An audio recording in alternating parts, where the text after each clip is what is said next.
طاجن السمك بطماطم او صينية السمك من اسهل واحلى الوصفات اللي احنا ممكن نعمل بيها السمك. طريقة سهلة جدا وكمان طعمها حلو ومميز. وصفة سهلة جدا للمبتدئين وكمان بتودي السمك في حتة تانية. هنعمل النهاردة خلطة كده مميزة وطعمها حلو.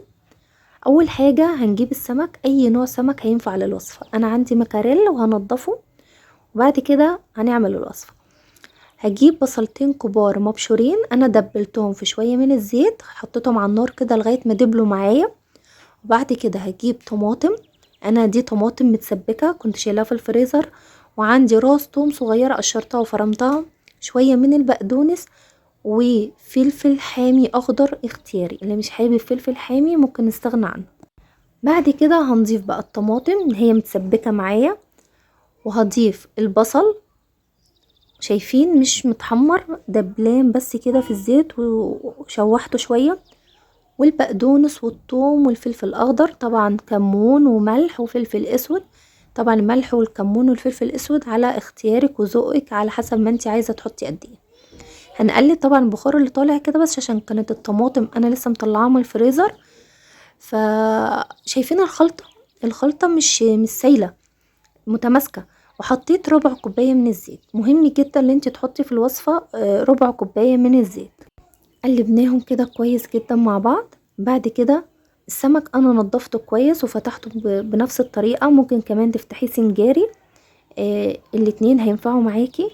واهم حاجه تنضفيه من الدم ومن الحاجات السوداء اللي من جوه عشان بتعمل زفاره. وبعد ما نضفته عصرت عليه شويه من الليمون وسبته يصفي خالص كل الدم وكل الميه اللي فيه. عايزينه كده ناشف ومفيهوش اي ميه.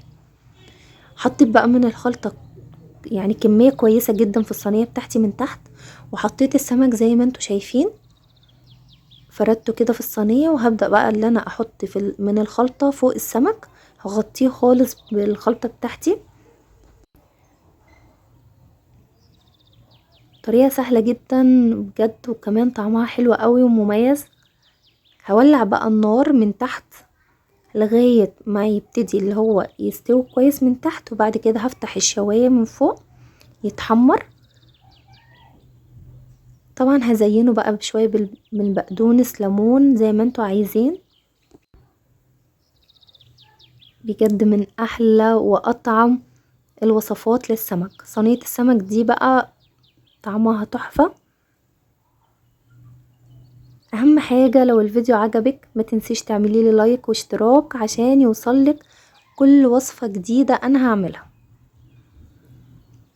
هناخد بقى كده حتة من السمك عشان اوريكم من جوه قد ايه هي مستوية وقد ايه الصلصة والتسبيكة بتاعة الطماطم كده متماسكة وطعمها كمان حلو قوي.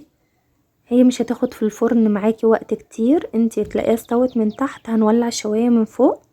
شايفين السمك كمان مش منسيبوش كمان وقت طويل في الفرن عشان ينشف، لا انتي اول ما تحسي اللي هو هتحمر من تحت نولع بقى الشواية من فوق. طبعا كل حاجة احنا حاطينها مستوية، البصل مستوي والطماطم متسبكة فهي مش هتقعد تتسبك كتير.